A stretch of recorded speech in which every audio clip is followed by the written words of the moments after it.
speaking more of the 23s, given that Billy Gilmour has played almost just as much 23s football this season as he has first team.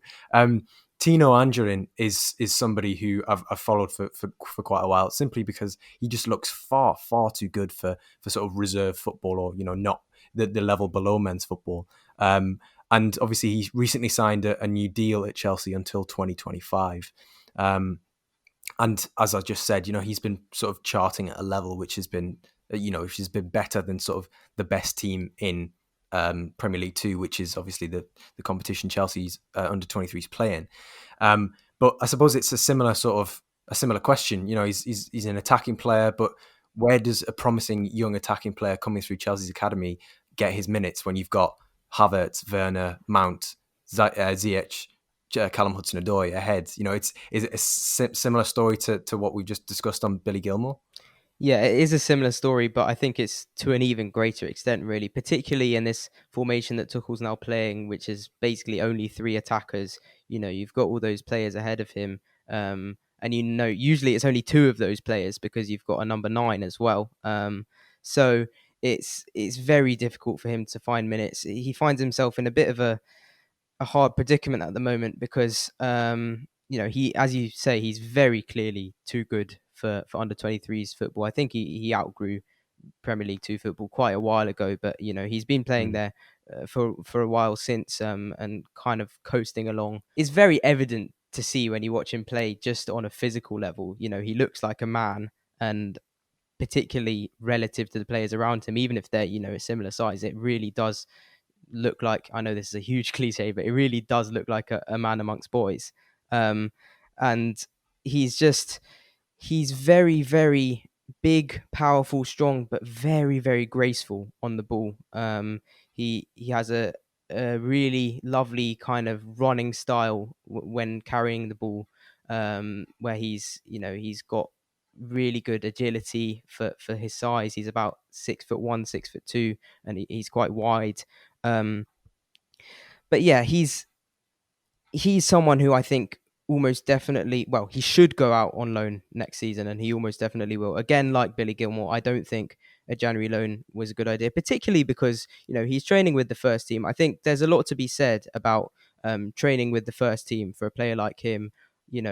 Underneath these players that we're mentioning, just learning off them. And another big thing is, if he's out on loan, the high likelihood is Tuchel, is not watching him, or maybe doesn't even know who he is. And if he's training, day in, day out under Tuchel's under Tuchel's very own eyes, he's kind of made himself much more evident to the manager, and that's a very big thing for someone like him, who, if he does end up going out on loan, will want to come back and play more significant minutes. So yeah, I think he should go out on loan next season. But for the time being, training with the first team is not necessarily a terrible thing. Yeah, that's one thing that I also think is that, if you've got to the point where you've outgrown under 23s football, but there is a plan for you, then, perhaps rushing that loan isn't the best thing to do. Like, Absolutely. what is going to be the best thing for him? It's going to be working under those players that those first team players that we just listed, working alongside them, getting to know the manager, getting to know the way that the team plays, so that when he does go out on loan and then he returns, it's not a complete shock to the system, or at least theoretically it wouldn't be. Yeah, I'm a very, very big fan of Anjorin, because I can't remember. It was in an FA Youth Cup game, because one thing I should say is that Anjorin is only 19 still, but the description that Orlando's just given there is of a player who's perhaps a few years older. Yeah. No, he's still a teenager, but he's physically, I'm going to use a similar cliche to Boys Amongst Men, but he's head and shoulders above everybody else at that level.